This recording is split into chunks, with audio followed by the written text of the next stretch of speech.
Geda oh.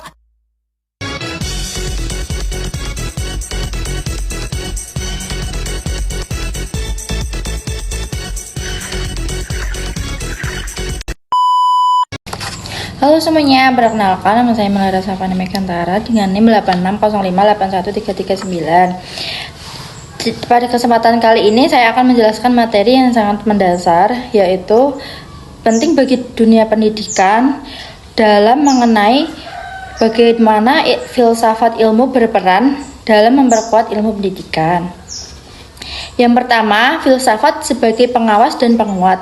Pertama-tama, kita perlu memahami bahwa filsafat ilmu bukan sekadar teori di awan, melainkan sebuah fondasi. Filsafat ilmu bertugas untuk mengawasi dan memastikan bahwa ilmu pendidikan tetap berjalan di jalur yang ilmiah. Ia membantu kita memastikan bahwa apa yang kita ajarkan di sekolah benar-benar memiliki dasar teori yang kokoh, bukan hanya sekadar ikut-ikutan tren. Selain itu, filsafat ilmu juga memperkuat nilai-nilai etika dalam pendidikan, sehingga proses belajar mengajar tidak hanya mencetak orang pintar, tetapi juga orang yang memiliki moral dan kemanusiaan. Yang kedua yaitu hubungan timbal balik. Hal yang menarik adalah adanya hubungan timbal balik antara keduanya. Jika filsafat ilmu memperkuat dasar pendidikan, maka praktik pendidikan yang bermakna juga akan memperkuat filsafat ilmu itu sendiri. Ketika kita melihat bagaimana siswa berkembang dan bagaimana tantangan di kelas berubah, informasi-informasi nyata ini menjadi masukan berharga bagi para pemikir filsafat untuk terus memperbarui dan menyempurnakan teori mereka. Jadi, pendidikan dan filsafat ilmu itu harus saling menghidupkan. Yang ketiga, 3 pisau analisis: ontologi, epistemologi, dan aksiologi. Mengapa filsafat ilmu itu sering disebut sebagai pisau analisis? Karena ia memiliki 3 sudut pandang utama untuk membedah masalah pendidikan. Yang pertama, ontologi. Kita bertanya, apa sebenarnya hakikat pendidikan itu? Apakah kita mendidik manusia sebagai mesin atau sebagai makhluk hidup yang punya potensi unik?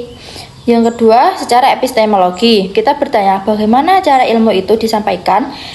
Di sini kita membedah metode pembelajaran kurikulum dan cara kita menilai keberhasilan siswa. Dan yang ketiga, secara aksiologi, kita bertanya untuk apa ilmu itu digunakan. Ini fokus pada nilai dan tujuan akhir pendidikan bagi masyarakat. Bagian keempat yaitu contoh konkret. Contoh nyatanya bisa kita lihat dalam penyusunan kurikulum. Saat pemerintah atau sekolah menyusun sebuah kurikulum, mereka sebenarnya sedang berfilsafat. Mereka menentukan materi apa yang penting, atau ontologi. Bagaimana cara terbaik mengajarkannya, atau epistemologi. Dan karakter apa yang ingin dibentuk pada siswa di masa depan, atau aksiologi.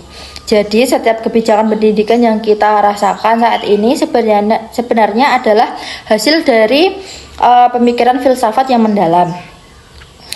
Jadi kesimpulannya, tanpa filsafat ilmu, pendidikan akan kehilangan arah dan dasar ilmiahnya. Dengan memahami filsafat, kita sebagai pendidik atau praktisi pendidikan bisa bekerja dengan lebih sadar dan terarah. Demikian penjelasan dari saya, semoga bermanfaat bagi kita semua. Terima kasih.